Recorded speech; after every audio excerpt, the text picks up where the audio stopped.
Welcome to the Program Design Podcast. I'm your host, Lauren Monique, teacher and curriculum writer turned program mentor and business strategist for coaches, educators, and online experts. Whether you're looking to create your first ever group coaching program or scale your current offer for more freedom, revenue, and consistent income, this is the podcast for you. Here you'll find practical strategies and encouragement mixed with a bit of manifestation and intuition to help you grow and design a program you absolutely love. Let's dive in. Welcome to another episode of the Program Design Podcast. In this episode, I want to dive into how I organize my days, my weeks, and my months as a coach. And the reason I wanted to start this is actually going to be a series is because I was on a call with one of my clients and she's like me. She's someone who likes to be very organized, clear with how she's using her time. And she asked me, how are you spending your time? How are you getting yourself organized as a coach? And I thought this would be a great series because if you're anything like me, you might love getting organized. Maybe you're not a naturally organized person. It's still going to be helpful for you. But I know I love to hear about how people feel organized and on top of things in their work. And now that I've been running my business for a little over 7 years, I've learned a few things and I wanted to share them with you in this podcast series. So what it's going to look like is in this first episode, this is part 1. We're going to be looking at the more macro level, how I organize my time around my quarter and around my months. That dictates how I spend the rest of my time. So in this part 1, we're going to be looking at a macro level, the actual quarter and the month. So you can think about how you might want to plan out your quarter and your month. So you have a clear sense of your direction, priorities, all of that kind of stuff going into 2026 at the time of recording. And then in part 2, we're going to dive into how I actually organize on a day-to-day of how I'm spending my time. So what my days look like, what my weeks look like. And in part 3, it's not as much about how I organized my time, but the other question she had for me is how do you organize like all of your notes, client notes, like where do you put your project plans? Where does your learning go? All of that kind of stuff. That's going to be in part 3, how I actually run and organize the business. So I have a clear space for like my to-do list, where my monthly plans go, and how I keep track of client notes, all of those kind of things. That's going to be in part 3. So let's dive in to this first episode. So I want to start with a caveat that I tend to attract, especially when I was mentoring teachers, but with entrepreneurs as well, I tend to attract people who have ADHD. So I do not have ADHD, and I know a lot of entrepreneurs do. So if you're listening to this, this is my little caveat that I don't have ADHD. I'm a pretty focused, organized thinker most of the time. But if you do have ADHD and you're listening to this, I think some of the strategies can still apply because I've been teaching people who have ADHD for a number of years now, and they've been able to use my strategies very successfully. But do make it work for you. So whether or not you have ADHD, if you're listening to something, you're like, oh, that really wouldn't work for me, or I prefer more structure, I prefer less structure, whatever, lean into your own strategies. This is what's worked for me, and this is what's worked for a lot of my clients, but you get to run your business on your own terms and in your own way. So be aware of your strengths, the way you like to focus on things, because I just want to share from my own lens and the way that I work. So this episode, we're going to be talking about the macro level. And the reason I wanted to start here,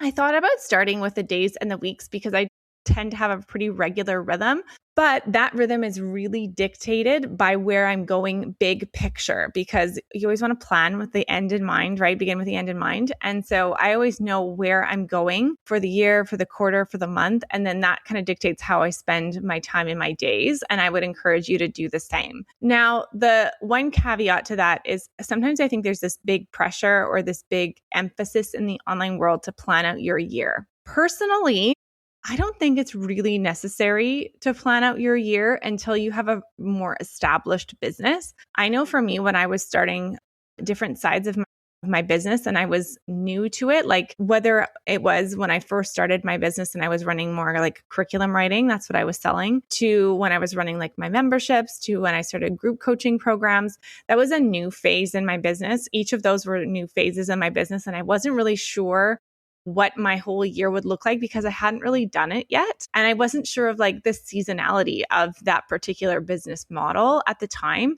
And so to plan out the whole year felt quite daunting. And it felt like I didn't really know where I was going. And if you want to plan out your year, even if you're newer, that's totally fine. But personally for me, I love the idea of planning out your business and planning out your year when you are more established in your business. So if you've been running your coaching business for a few years and you kind of have an idea of what the seasonality looks like, maybe you already have a program that you run on a regular basis. You can have a sense of when you're going to sell it, when you did it last year, all of that kind of stuff. If you've never run a group program before and you want to move into that, or you had a group program before, but it's not quite where you want to be, that's what I love to help people do, is to help you really create that core offer that is the foundation for everything in your business, the one that you can sell over and over again, that creates that predictable revenue, that predictable growth, all of that stuff. But if you're newer and you don't have that yet, you might not need to plan out your year, but you can if you want. What we're going to be focusing on in this episode is how I plan out my quarter and how I plan out my months. And honestly, for a while, I wasn't even planning out my quarter per se. I was really just planning out month by month, but we're going to talk about how I plan out the quarter and how I plan out the month. And so you can start to think about how you might do that in your business as well before we dive into how I plan out my days and my weeks in part 2. So the first thing that I think about is I plan out my quarter and I want to make sure that I'm balancing revenue generation with delivery. And here's what I mean by that is my natural tendency, and likely yours, if you're in my world and you're drawn to my work, is you might naturally fall into the delivery. That comes more easily to you. The creating the programs, the one-on-one coaching, the group coaching, all of the coaching delivery side might be the thing that you do more easily. But if we don't balance that with marketing and sales and generating revenue for your business, you will not be able to stay in business because you won't have anything to fund the business. And so when I think about my quarter, I always start with, okay, what am I doing for revenue generation and what am I doing for actual delivery for my clients? So here's what I mean by that. When I think about revenue generating activities, that might look like how I'm marketing or how I'm selling, because there is a distinction between sales and marketing and what you should be doing at each stage. But what I mean by revenue generating tasks is what is the task that's going to bring money into your business? So a very clear example, it can get a little bit fuzzy outside of this, but a very clear example is if you're doing a discovery call or a sales call and someone is interested in working with you and they hop on a phone call with you, that is a revenue generating activity, right? Like you are talking to a prospective client, they become a client, that's a revenue generating activity, right? So you need to have a plan in place to generate revenue every quarter. And honestly, for me, I like to do it every month so I have more consistency in my business. So you need to have a plan for what are you going to do to bring in money every quarter and even every month. That's the first thing to think about. And then to think about how you're delivering. And coming back to that idea of marketing versus sales. So I was doing a training with some of my clients and I made this distinction and I realized that this is something that they hadn't really considered before. So this is something I wanted to share with you as well. The difference between marketing and sales and when you should be focusing on both, on either one, depending upon where you're at in your business. So selling to me is not necessarily marketing. Sales is something that directly leads to clients. So if you have a webinar, if you have sales calls, if you have a sales funnel, it's the way that you take people who have just discovered you on a specific path for them to become a potential client. That is a sales, that's your sales process. I call it a repeatable sales system, that you want to have a repeatable sales system. I have 3 funnels that I teach in my programs, but you want to have a repeatable sales system that brings people in regularly, right? So you need to have a way that you're generating revenue. And the more you can make it repeatable, the more consistency you're going to have in your business. So for example, for me, I obviously like teaching. I used to be a teacher. And so I love running trainings, free trainings and webinars to offer value to my audience. And then some of those people become my clients. But whether or not people become clients of mine, I really want my webinars to be very useful, very enlightening. People tell me all the time how much they love my trainings. So that is my So that way I know people get value regardless of whether or not they decide to work with me. But that is my main mechanism for bringing people in. So that's my sales strategy, as I use webinars, and oftentimes people chat with me from there on a one-on-one call.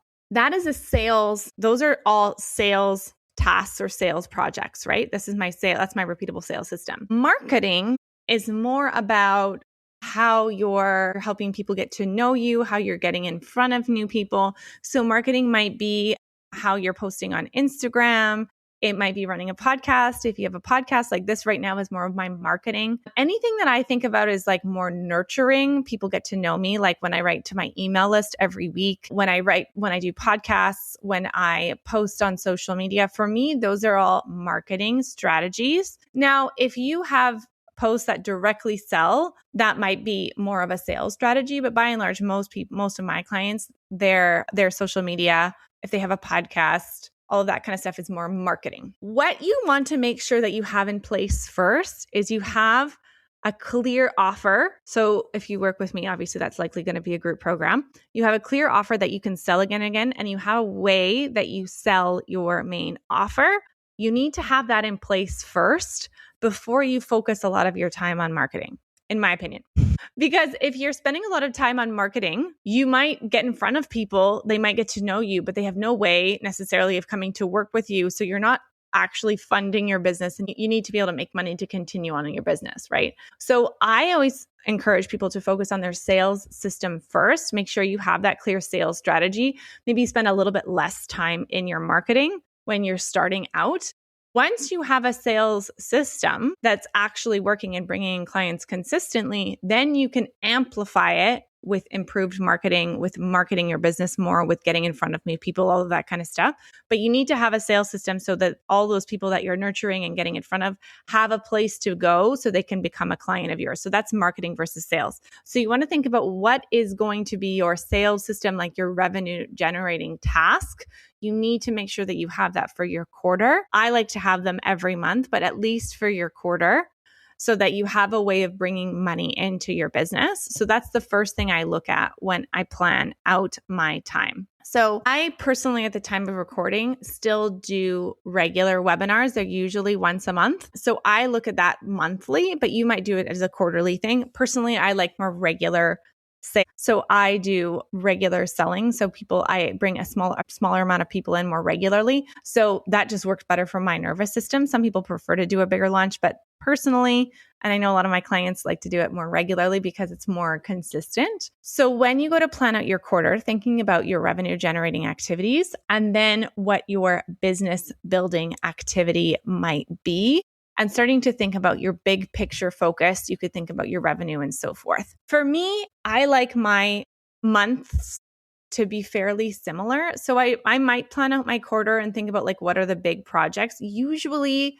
because I run monthly webinars, my revenue generating strategy is pretty similar, but I might have different marketing projects that I'm going to work on for the quarter, or I might have different business building projects that I'm going to work on. So marketing projects might be deciding on what your podcast pitching strategy is going to be to grow your audience, or maybe it's going to be learning about Facebook ads, or maybe it's going to be refining your program. That's one of the ones that I'm going to be doing in quarter one, is refining my programs. So those are all either like those business building, it might be like your website, that kind of marketing stuff, or what you're actually focusing on with delivery. So that's kind of how I think about my quarters. But honestly, my main focus, once I have a vague idea of where I want to go in my main projects, is I like to really focus in on what I'm doing monthly. I find it to be a smaller chunk of time, and I can really get clear on how I'm spending my month. So at the end of 1 month, I look back and see how we did, any lessons that I learned, wins, that kind of thing.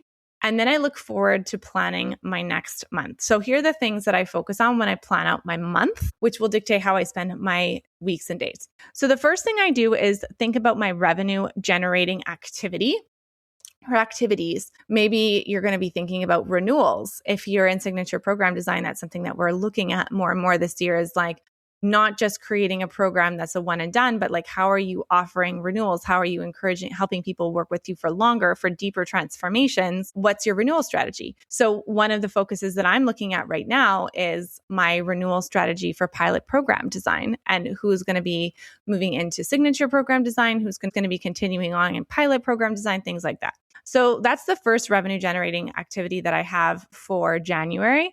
And then I have a few webinars that I'm going to be doing, or trainings that I'm going to be doing later on this month. I don't love the term webinar. Honestly, I think it has a bad rap. I really like my trainings to be super, super valuable and not just a giant sales pitch. So I don't love the term webinar, but it's the clearest. So webinar or training. So I have a few of those that I'm going to be doing in January. So those are my revenue generating activities. I decide on those first, and then I decide when I'm going to be doing them. I like to plan them based on my cycle, if you've been listening to me for a little while. So I plan those out first, when they're going to be, when those trainings are going to be, and then I backtrack what do I need to do per month to make sure that I have those in place. So if I'm going to have one, say the second week of January, I need to make sure that all of my emails, my funnel, everything is set up the first week, ads going out, all that kind of stuff. So that dictates what I do that first week. So that's the first thing I look at, is revenue generating. And then I look at my business building or my marketing for that month. So this month in January, my big focus is finalizing my pilot program design course. So that is my program that helps you design your first ever round, your first ever group program. It's like my kind of introductory course. So I want to finalize that. It's getting there, but it's not quite where I want it to be. And I want to really refine my system for renewal. So that's kind of like, I would call that maybe business building, maybe revenue generating. I mean, obviously not everything's cut and dried, but I decide on those main projects, and I like to choose, notice that I don't have a lot that I choose per month, but I like to make sure I complete them. So you might choose like one revenue generating project for the month, and that's all you focus on because you're building everything from scratch. Maybe you're building out your slides, you're building out your emails, you're building out all that kind of stuff. That would be the entire project for me for the month. Since I have a lot of that in place, I can add in a few other things, but I still like to keep my focus fairly narrow so that I can complete one thing in a month, right? So I choose those main projects. I also choose my revenue goal and my plan to hit that revenue goal. So how many people do I need in my launches? What are my renewals going to be, so I can forecast how much money I want to make this month and how I'm going to make a plan to actually achieve that. From there, I look at my weeks and I decide from those main big projects, I break down those projects into smaller chunks. Each week I have a focus. So I know what is my main priority outside of my rhythms for the week. So in next week's episode, I'm going to be sharing like how I actually spend my time weekly and daily, because I have regular routines that I follow every week. So I know what I need to be doing. But outside of that, I do have main projects, and that's what I design when I plan out my month. So let's turn the tables a little bit and think about you. So when you're planning out your time, do you have a plan, a revenue generating plan in place, ideally every month or even every week? Maybe it's once a quarter, depending upon who you work with. I know I like it better when it's once a month because it creates more consistency. Do you have a plan to bring in revenue every month when you go to plan out your month? And are you going to add some sort of business building or marketing delivery, something that doesn't directly create revenue in your business, but kind of indirectly does? Maybe it's improving your course. Maybe it is joining a new program and learning from that new program. Maybe it is going to be updating your website. Maybe it's getting your photos done, your branding, whatever it is. That's thing outside of that revenue generating. So you really protect that revenue generating. You're making sure you're making money in your business. And then from there, I like to break down those main projects into focuses for each week. So I have a clear priority or a few priorities every week that I know I need to accomplish each week. So I have a clear focus for that week. So let's recap for part one. So we talked about, do you need to plan out your year? Personally, I don't really think you do until you have a very clear established offer and a way that you're running your business, but you absolutely can. We talked instead more about your quarter and your month. So for me, because my months, my revenue generation, I like to do the same thing pretty much every month. So I have a rhythm regularly and I bring in more consistent revenue in my business. I like to use trainings, free trainings, but there are lots of different strategies that you can use, but that's what I do. So I personally don't plan much out for the quarter other than saying big picture, like what's the revenue I want to make for the quarter? What are the main projects I'm going to use to do that? I look at that for my quarter, but I spend more time planning out my month. So I get clear on what's my revenue goal. What do I need to do to actually make that happen? What renewals do I have in place? What recurring revenue do I have in place? How many new sales do I ideally want to hit that revenue goal? I think about my revenue generating projects. I think about my business building projects, and then I map them out week by week. So I have a clear focus each week to know where I need to be spending my time. This helps immeasurably rather than wondering where you should be spending your time. When you have that clear focus that is revenue generating focused, you're going to be able to actually sustain your business when you have that plan in place. Because I know if you're listening to this, you're obviously going to deliver and focus in on really creating an exceptional experience for your clients. I'm not worried about that. You want to make sure that you're still paying yourself too. So that is how I look at it. The other thing that we also talked about in this episode is the difference between sales and marketing. If you don't have a repeatable sales system in place, that's one of the things that I teach. You want to make sure that you have a way of bringing people in regularly, a sales system. And from there, how are you actually selling? So that's the first thing you need to have in place. Then you can focus more of your efforts on marketing. Once you have a sales system that's working, then you can spend more of your time on marketing, getting on other people's podcasts, starting your own podcast, improving your Instagram, whatever that kind of thing is. Once you have a way of actually bringing people into your business, a lot of people do it the opposite way and they spend a lot of time on marketing, but not a lot of time on selling, and they don't make more sales. So you want to make sure that you have that revenue generating plan in place first, and then you can do more marketing from there. So I would love for you to think about, as you're listening to this episode, maybe you are doing the dishes or you're out with the kids at a soccer practice or soccer game, or maybe it's nap time or something like that. You're driving. Pause when you can and think about, do you have that revenue generating activity? Are you breaking down those to-dos, those projects? Are you maybe taking on too many projects? That's another thing I see people doing, is either the mistake that I'll see people making is they either don't have a clear plan, they kind of wing it every day, or they put too many projects on, they can't possibly get to them. So choosing that focus, getting clear on what your focus is, and choosing a few things that you can do well and you can complete per month, because of course, you likely heard this saying is that we tend to underestimate how much we can get done in a year and overestimate how much we can get done in a day. When you can create clear, focus, this is what I'm going to focus on for this month, and you can accomplish it, you can really get so much momentum and progress going in your business once you have that focus. The last thing that I want to share in this episode before I let you know a little bit about what it's going to look like next week is the other lesson that I've had to learn recently is I think planning has always come fairly naturally to me, how I plan out my time, my days, all that kind of stuff. And if you're someone who likes to get organized, you might as well. But the other thing I've needed to look at as well is more of the financial forecasting. So looking back at how much money did I make before? What were my expenses? What was my profit? Where's money coming in this time? Have I hit my financial goals? Do I need to pivot in the middle of the month to hit those financial plans? So it's not like I'm just looking back and being like, oh, I hit it or I didn't. Is that you're tweaking in between. So you're always looking at, where's the money coming in? How is it where is it coming in from? Did we hit our goals? Did we need to change things?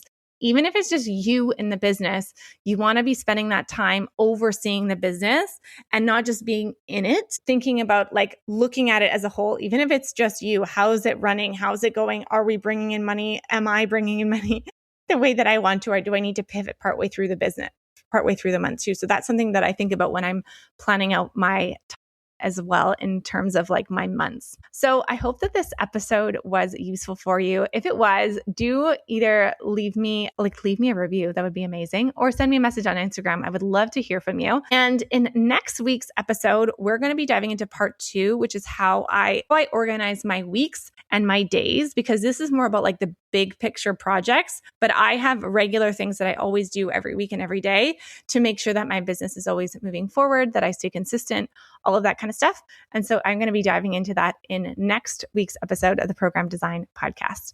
Thanks so much for being here. I love that you're a listener. I so appreciate you being here and being part of the community. And I will see you on next week's episode.